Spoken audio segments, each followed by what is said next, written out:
pronaš, svi su van.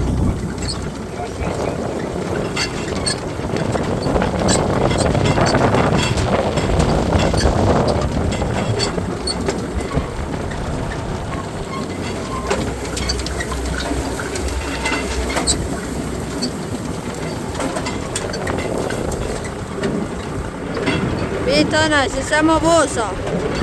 Tako ti on radi, mater, vidiš, mater zaposli i on kad proda pare će uzeti, neće meni markira.